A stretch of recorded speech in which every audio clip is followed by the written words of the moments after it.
What up, everyone?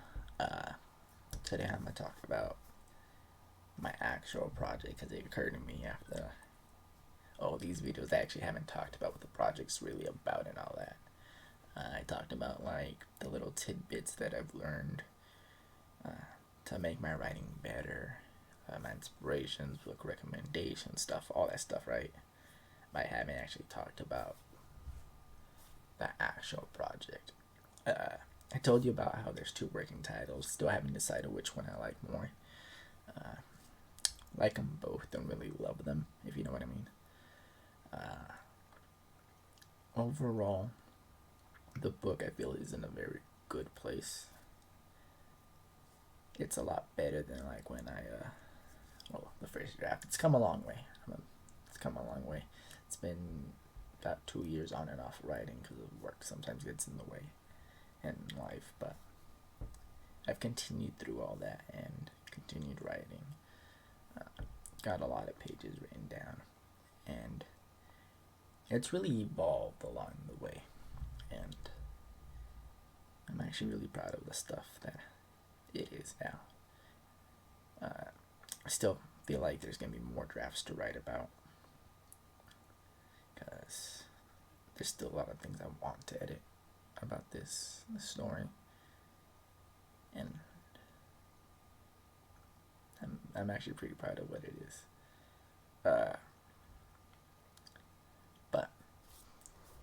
to the point at hand is to talk about what the actual project is.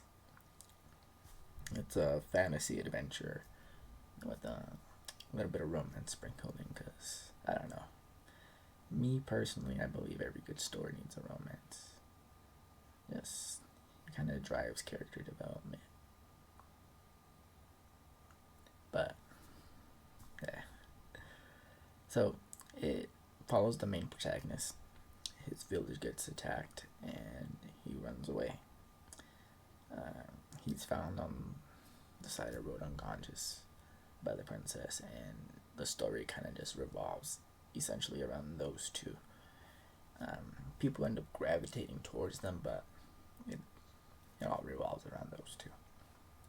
They they work hard to try and make not only their country a better place, but a world a better place, just because they want nations to mingle a little bit more with the different races.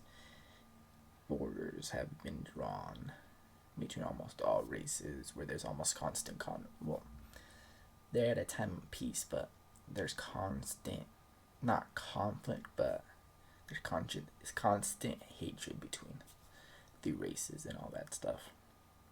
And there's friction and tensions are always high.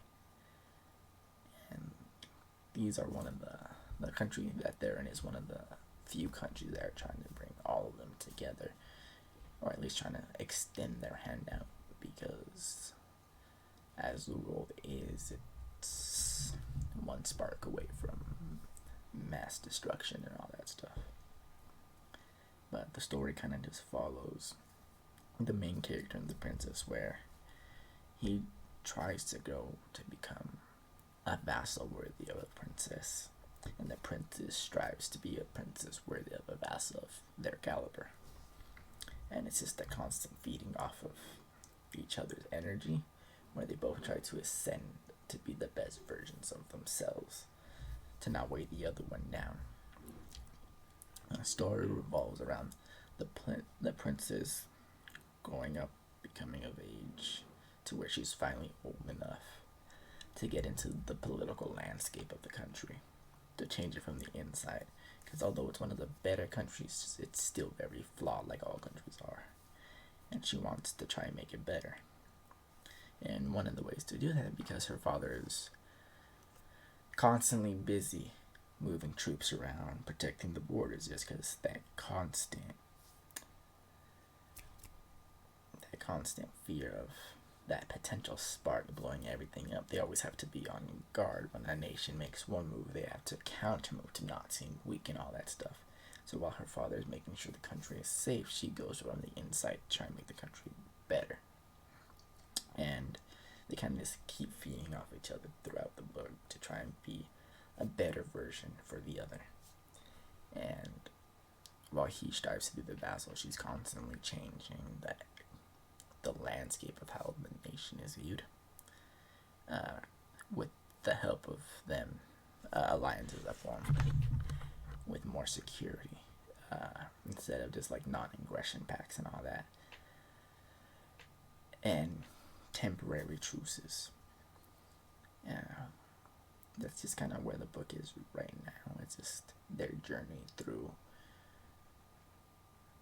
all that, and just their growth between each other and thanks to each other, where they become each other's sort of rocks, and they grow from eventually at first becoming dependent of one another to really supporting one another. Because although I feel there is a fine line between the two, I feel there is a major difference. And as the vassal grows to become stronger and smarter, to become someone that could give advice and be of use, the prince's notoriety grows on par with all that. And just the conflicts between nations and how a lot of the choices they make kind of just, wouldn't say really influence everything, but if certain things didn't happen, certain encounters weren't made, things would have been different.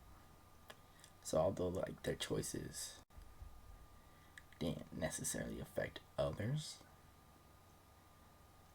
as much as you would think,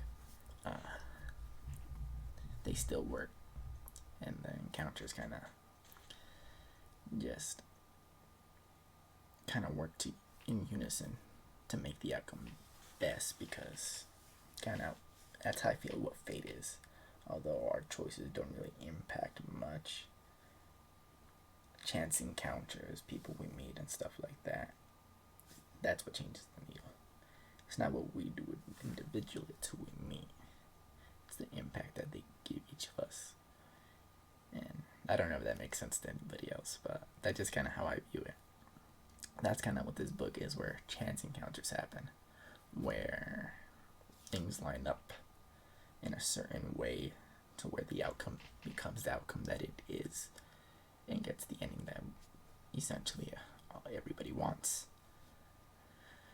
And I just feel like that's just how life is, chance encounters. And although all those encounters are improbable, it's not impossible, if that makes sense. That's kind of how the book is. A chance encounter here or a chance encounter there really affects how everything in the long run, domino effect, makes everything. So yeah, that's just essentially what the book is. And I thought I should kind of just inform everybody the plot basically of what the book is and all that stuff. So yeah, don't forget to like and subscribe, and if you have a TikTok, follow me.